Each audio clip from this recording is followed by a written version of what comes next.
देश के असली मुद्दों से भटका कर जो श्रीलंका जैसे हालात पैदा करना चाहते हैं, जो चाइना और पाकिस्तान को मदद कर रहे हैं और उनकी मदद लेकर अपना जो एक एजेंडा है मनुस्मृति लागू करने का, हिंदू राष्ट्र बनाने का, चाइना और पाकिस्तान की मदद से उसको फॉलो करना चाहते हैं, वो महंगाई से की जगह किसी मनुवादी मानसिकता के व्यक्ति को राष्ट्रपति का कैंडिडेट अगर भारतीय जनता पार्टी बनाती है तो मेरे ख्याल से वो 100% हार कर प्रकार से उनको पूरा देश लूट के दे दिया। कोई 5वें नंबर पे पहुंच गया है, कोई किसी नंबर पे पहुंच गया है दुनिया में रईसी में। कहां से?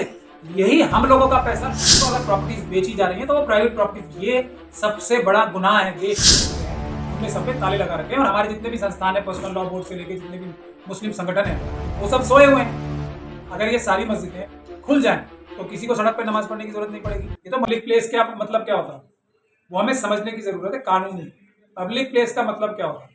अगर एक ऐसी पब्लिक प्लेस है जैसे सड़क है कोई, जहाँ पे गाड़ियां चलती हैं, तो चलती सड़क पे अगर कोई बीच में कोई अपनी धार्मिक आस्था का प्रदर्शन करता है या अपनी कोई पूजा अर्चना करता है या नमाज पढ़ता है तो वो गलत बात है। लेकिन बाकी जो पब्लिक प्लेस है, जैसे कोई पार्क है या कोई फुटपाथ ही है जिसमें एक कोने में खड़े होकर कोई 5-10 मिनट के लिए कोई भी कार्य करता है, वो तो वैसे भी खड़ा होके कोई खड़ा भी हो सकता है ना फुटपाथ पे।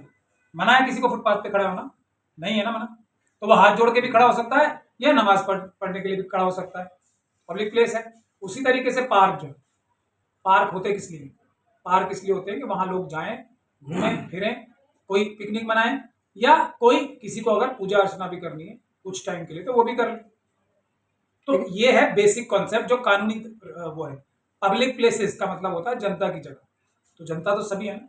नहीं, लेकिन सर रोका तो जा रहा है ना, जिस तरह से जो रोक रहा है वो अपराध कर रहा है, लेकिन जरूरत इस बात की है कि उनके अपराधों के खिलाफ कानूनी कार्रवाई की जाए। सर पार्क या मॉल हो या कोई स्टेशन हो, वो नमाज पढ़ने की जगह तो नहीं है ना। अब पब्लिक के लिए तो पब्लिक के लिए इस्तेमाल में हो, ना कि नमाज धार्मिक के लिए। धर्म का पालन कौन करते हैं? पब्लिक करती है या कोई ऊपर से करती है? लेकिन वो पब्लिक के लिए ही है ना, तो वहाँ नमाज पढ़ने के लिए, पूजा करने के लिए नहीं है। पब्लिक नमाज पब्लिक ही पढ़ रही है ना, पूजा अर्चना पब्लिक ही करती है ना। देखिए उसका कॉन्सेप्ट क्या है, किसी को कोई परेशानी नहीं होनी चाहिए जी, समझे आप? अगर ऐसा काम करें कि हम कोई सड़क रोक के 20-25 दिन तक रोके रखे कोई सड़क, वो परेशानी बनती तो है। परेशानी हो रही तभी तो विवाद हो रहा है ना। नहीं, जुमे की नमाज में आप देखते होंगे हर जगह पूरा सड़क जाम रहता है, लोगों को आने जाने में दिक्कत होती है। नहीं, ऐसा मैं नहीं देखता हूँ क्योंकि मैं बहुत सारी जगहों पे गया हूँ। मैंने नहीं देखा कि जुमे की नमाज की वजह से कोई इतनी बड़ी परेशानी हो जो कि कावड़ यात्रा निकालने से परेशानी हो। बिल्कुल कहीं नहीं देखा मैंने। जुमे की नमाज मैक्सिमम 10-15 मिनट की होती है और उसकी वजह भी बुनियादी क्या है?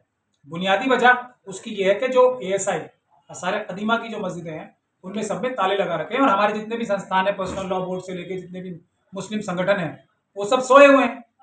अगर ये सारी मस्जिदें खुल जाएं तो किसी को सड़क पर नमाज पढ़ने की जरूरत नहीं पड़ेगी। ये तो मजबूरी में पढ़नी पड़ रही है क्योंकि एक टाइम फिक्स होता है उसका। जी सर, लेकिन कांवड़ियों के द्वारा जिस तरह से सर एक सेना के जवान की हत्या कर दी गई है सर, उसको किस तरह देख रहा? अभी तो उनके बुलडोजर नहीं चला। तमाम लोग सवाल कर रहे हैं कि बाबा का बुलडोजर उन कांवड़ियों पे नहीं चल रहा है। नहीं, देखिए जो हर एक चीज को, धर्म को राजनीतिक रूप से प्रयोग करना चाहते हैं, राजनीतिक फायदा उठाना चाहते हैं, वो तो इसको कोई किसी कावड़ यात्रा को भी आस्था की नजर से तो नहीं देख रहे हैं। वो तो इसमें से ये देख रहे हैं कि कैसे हम इसको धार्मिक भावनाएं भड़का कर अपना राजनीतिक फायदा उठाएं। उनका मकसद तो सिर्फ इतना है, उनको कोई आस्था वास्ता मुझे नहीं लगता है बिल्कुल। ये सर गिरिराज सिंह का एक बयान आया था कि आपने देखा होगा कि गांव में या कई जगह पे जो है जुमे के दिन जो है स्कूल में छुट्टी कर दी जाती है। उनका बयान आया है कि यहाँ पे जो है सरिया कानून नहीं चलेगा, यहाँ पे जो देश में कानून है वो चलेगा। देखिए संडे के दिन छुट्टी होती है तो संडे का दिन में छुट्टी करने के लिए भी एक धर्म ही है जो माइनॉरिटी है इंडिया में, क्रिश्चियनिटी। तो संडे के दिन छुट्टी होती है। छुट्टी तो एक दिन होनी है ना। कोई अब जैसे आप प्राइवेट ऑफिस में काम करते हैं, बहुत सारे करते हैं ना, अलग अलग ऑफिस में अलग अलग दिन छुट्टी होती है। कुछ ऐसी सर्विसेज हैं जिनको संडे के दिन जो रेगुलर सर्विस है उसमें अलग अलग जो कर्मचारी होते हैं उसमें से 10% की छुट्टी किसी दिन होती है, 10% की किसी दिन होती है, 10% की किसी दिन होती है। छुट्टी का मतलब ये है कि ये जो लेबर और जो किसी वर्कर से कार्य कराया जाता है या कोई रूटीन वाली चीज है उसमें आराम करने के लिए हफ्ते में कई जगह एक दिन और कई जगह 2 दिन। जैसे हमारे जो हाई कोर्ट और सुप्रीम कोर्ट है वहां तो 2-2 दिन की छुट्टी होती है, शनिवार की भी होती है और इतवार की भी होती है। और हम लोगों को अगर लाइटर वेन में बताएं बस चले तो हम जुम्मे से लेके ही शुरू कर दें। जो वीकेंड जो शुरू हो जाता है वो तो जुम्मे से ही शुरू हो जाता है ना सब जगह। जो मिडिल ईस्ट में है वो थर्सडे के दिन से शुरू होता है। रूल क्या कहता है सर? रूल ऐसा कोई, मैं बता रहा हूँ ना, कोई रूल ऐसा नहीं है कि ये संडे ही पब्लिक हॉलिडे होना है, कोई इसका इतना लॉजिक नहीं है। आदमी अपने और संस्थान अपने सहूलियत के लिए छुट्टी देते हैं, तो लेकिन मुद्दा छुट्टी ना छुट्टी का है ही नहीं। फ्राइडे के दिन छुट्टी हो या संडे के दिन छुट्टी हो, स्कूल की पढ़ाई का नुकसान नहीं होना चाहिए, ये मुद्दा होना चाहिए ना असली।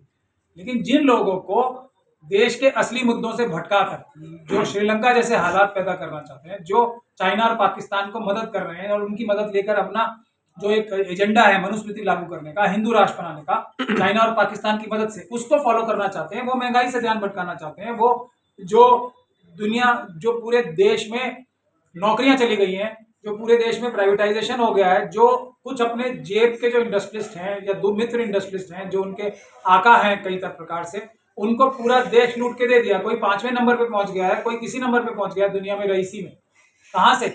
यही हम लोगों का पैसा लूट कर 22-25 लाख करोड़ रुपए पिछले 7-8 साल में इस सरकार के गाइडेंस में, इस सरकार की सरपरस्ती में, इस सरकार की सुपरविजन में 22 से 25 लाख करोड़ बैंकों का पैसा जो है बैड डेट्स हो गया, यानी कि जो उधार लिया था इन लोगों ने 20, 25, 50 लोगों ने, वो सब खा गए, लूट लिया इन्होंने।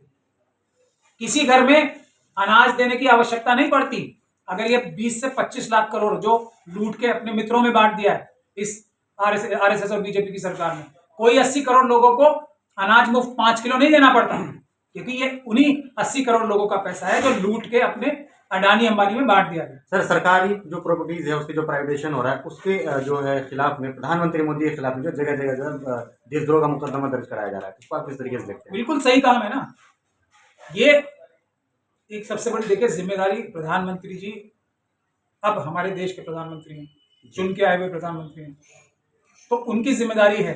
भले ही उनको अपने आप मन में से डर लगता हो कि चाइना हम पे अटैक कर रहा है, क्या होगा, बस, लेकिन उनको बहादुरी दिखानी पड़ेगी। देश की सेना मजबूत है, देश की जनता मजबूत है। अगर वो दिल में उनके डर भी आता है तो वो डर आना अपने मन में अफोर्ड नहीं कर सकते, किसी भी हालत में अफोर्ड नहीं कर सकते, उन्हें बहादुर बनना ही पड़ेगा। हम सब मिलकर उन्हें बहादुर बनाएंगे, चाइना को अपने देश पे कब्जा नहीं करने देंगे। तो इसी प्रकार से जो प्राइवेट प्रॉपर्टीज हैं हमारे देश, जो पब्लिक प्रॉपर्टीज हैं, ये है जो आपने सही मुद्दा उठाया। नमाज पढ़ने से वो प्रॉपर्टी किसी धन्ना सेठ के हाथ में नहीं चली जाती है, वो प्रॉपर्टी पब्लिक प्लेस ही रहती है। लेकिन अडानी अंबानी को अगर प्रॉपर्टीज बेची जा रही है तो वो प्राइवेट प्रॉपर्टीज, ये सबसे बड़ा गुनाह है देश का।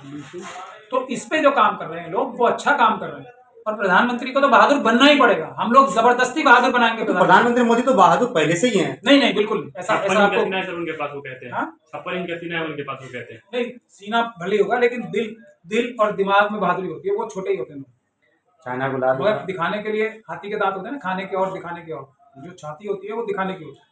सर लेकिन जिस तरह से तौकीर रजा कह रहे हैं सर कि मुसलमान चाह रहे हैं कि योगी आदित्यनाथ को प्रधानमंत्री बनना चाहिए, उनको देखना चाह रहे प्रधानमंत्री, क्या देखते हैं आप? तौकीर रजा साहब के क्लोज मुसलमान होंगे, हो सकता है। चाहे, ये तो देश की डेमोक्रेसी की ब्यूटी है ना, कुछ मुसलमान चाहते ही हैं नहीं योगी जी बन जाए प्रधानमंत्री। योगी जी का डंका बज रहा है सर, तमाम जगह कहा जा रहा है कि योगी नीति लाना होगा, बुलडोजर चलाना होगा। सर कर्नाटक के भी मंत्री विधायक कह रहे हैं। बुलडोजर चलाने के लिए तो ड्राइवर आते हैं ना, बुलडोजर थोड़ा अच्छा चलाते हैं। योगी जी इतना अच्छा बुलडोजर नहीं चला पाएंगे। ये बुलडोजर नहीं चलाना, सरकार चलानी है, देश और प्रदेश की जनता को खुशहाल बनाना है। तो थोड़ा शायद कंफ्यूज हो रहे हैं कुछ लोग। बुलडोजर चलाना चीफ मिनिस्टर का काम नहीं है, बिल्कुल नहीं है।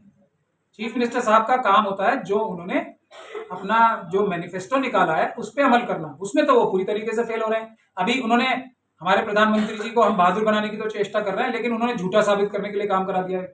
जो चित्रकूट में जो हाईवे बना है वो 12 से 15 जगह टूट गया कुछ ही घंटों में, कुछ ही दिनों में, और जिसको प्रधानमंत्री जी को बुला के इनॉग्रेट कराया।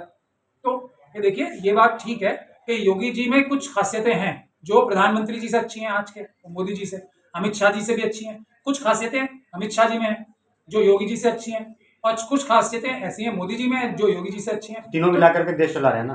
नहीं, लेकिन तीनों मिलाकर भी देश नहीं चला पा रहे। दिक्कत कहाँ है? देश का बेड़ा गर्क हो रहा है, तीनों मिला के भी नहीं कर पा रहे। तो इसका मतलब ये हुआ कि इनकी तीनों की जो सलाहियतें, काबिलियतें हैं, वो मिलकर भी ऐसी नहीं है कि देश का भला कर पाए, ये देश का नुकसान ही कर पा रहे हैं, और यह जानबूझ के कर रहे हैं। अच्छा, सर एक सवाल ये है कि एक दबा कुचला समाज है, आदिवासी समाज है, उस समाज से अगर किसी को राष्ट्रपति बनाया जाता है तो उसका अपमान करना सही है, जायज है? देखिए, प्रधानमंत्री जी के लिए भी, क्योंकि वो भी एक संवैधानिक पद पर है, हम लोगों के पास इतनी सारी बातें हम नहीं करते ना, प्रधानमंत्री जी ही बोलते हैं, क्योंकि वो पद पे बैठे हैं। उसी प्रकार से राष्ट्र अध्यक्ष जो होते हैं ना हमारे, वो सबसे बड़ा पद होता है देश का, जी उनकी बेइज्जती करना यानी कि हम सब अपनी बेइज्जती करना। हाँ, उनकी गलतियों को पॉइंट आउट करना वो हमारी सबकी जिम्मेदारी है, रिस्पेक्टफुल, आदर के साथ। मोदी जी ही कहते हैं ना, ऐसा कोई कार्य कर रहे हैं कि उनको जी कहा जाए, लेकिन प्रधानमंत्री हैं तो मोदी जी कहना हमारा फर्ज है। कोई भी कार्य ऐसा नहीं कर पा रहा है, ये हमारे देश की परंपरा है। ये हम सब अपनी इज्जत कर रहे हैं, उनको प्रधानमंत्री जी कहते हैं, उनकी इज्जत नहीं कर रहे हैं। अगर उनको हम बुरे लफ्जों से बात करेंगे उनसे, तो हम सब अपनी बेइज्जती करेंगे। तो राष्ट्रपति जी तो जो अभी बनी है, वो एक बहुत अच्छा मैसेज पूरी दुनिया में जाना चाहिए, और गया भी है कि कोई किसी की रहम करम या मेहरबानी की वजह से नहीं बनी है। अगर इनकी जगह किसी मनुवादी मानसिकता के व्यक्ति को राष्ट्रपति का कैंडिडेट अगर भारतीय जनता पार्टी बनाती, तो मेरे ख्याल से वो 100% हार जाता। तो मजबूरी में बनाया और उसी वजह से वो जीती हैं, क्योंकि ये बात सबको पता थी कि अगर किसी और को बनाया कैंडिडेट तो बीजेपी हार जाएगी और पूरा देश का माहौल ही बदल जाएगा। तो इतनी ताकत है अम्बेडकरवाद में। अब वो समय आ रहा है कि मनुवादियों को भी कड़वा घूंट पीकर, बहुत ही कड़वा घूंट पीकर शेड्यूल कास्ट कम्युनिटी का राष्ट्रपति बनाना पड़ा, अब शेड्यूल ट्राइब कम्युनिटी की राष्ट्रपति बनानी पड़ी।